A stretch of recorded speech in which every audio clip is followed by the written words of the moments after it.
வணக்கம், welcome to Bhuvana's kitchen. இன்றைக்கி நம்ம சேனலில் ரொம்ப சூப்பரான ரவா போண்டா ரெசிபி தான் பார்க்க போகிறோம். வாங்க எப்படி செய்யுதுன்னு பார்க்கலாம்.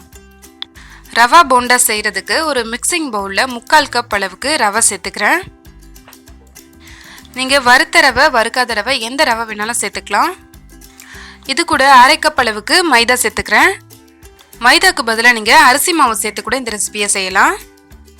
ஒரு பெரிய வெங்காயத்தை பொடியாக நறுக்கி வச்சுருக்கேன், அதை இதோடு சேர்த்துக்கிறேன். ஒரு பச்சை மிளகாயை இந்த மாதிரி சின்ன சின்னதாக கட் பண்ணி சேர்த்துக்கிறேன்.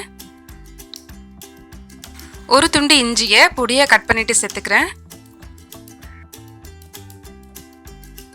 தேவையான அளவு உப்பு சேர்த்துக்கலாம்.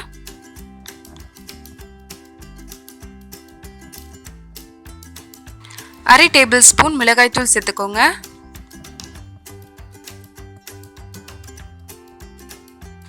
அரை டேபிள் ஸ்பூன் பேக்கிங் சோடா சேர்த்துக்கலாம். பேக்கிங் சோடா சேர்க்கறதுனால போண்டா நல்லா சாஃப்டாக இருக்கும். இதோட நம்ம 1 கப் அளவுக்கு தயிர் சேர்த்துக்கலாம். தயிர் ஃப்ரெஷ்ஷான தயிராக பார்த்து சேர்த்துக்கோங்க, புளிப்பு இல்லாத தயிராக இருக்கணும். தயிர் ரொம்ப புளிப்பாக இருந்ததுன்னா போண்டாவோட டேஸ்ட் மாறிடும். பொடியாக கட் பண்ண கொத்தமல்லி கொஞ்சம் சேர்த்துக்கிறேன். இப்போ நம்ம இது எல்லாத்தையும் நல்லா கையாலேயே மிக்ஸ் பண்ணிக்கலாம். நீங்கள் எந்த அளவுக்கு நல்லா கையில் மிக்ஸ் பண்ணுறீங்களோ அந்த அளவுக்கு போண்டா உங்களுக்கு நல்லா சாஃப்டாக கிடைக்கும். ஃபஸ்ட்டு தண்ணி சேர்க்காம எல்லாத்தையும் நல்லா கலந்துக்கோங்க.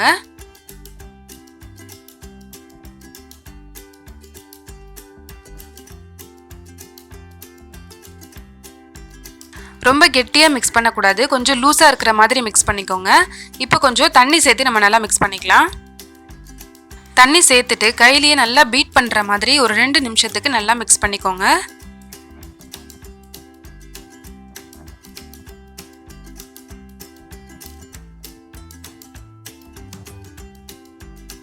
நல்லா மிக்ஸ் பண்ணியாச்சு. இதை ஒரு 5 நிமிஷத்துக்கு நம்ம அப்படியே மூடி வச்சிடலாம். 5 நிமிஷம் ஆயிடுச்சு. இப்போ நம்ம ஓப்பன் பண்ணி பார்க்கலாம். நம்ம சேர்த்துருக்கிற ரவை தயிரோடு சேர்ந்து நல்லா சாஃப்டாக ஊறி இருக்கு.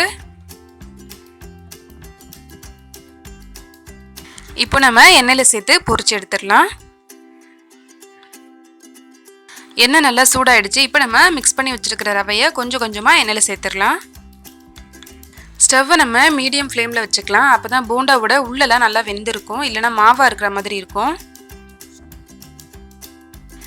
நல்லா கோல்டன் ப்ரௌன் கலரில் வர வரைக்கும் நம்ம இதை பொரிச்சு எடுத்துக்கலாம்.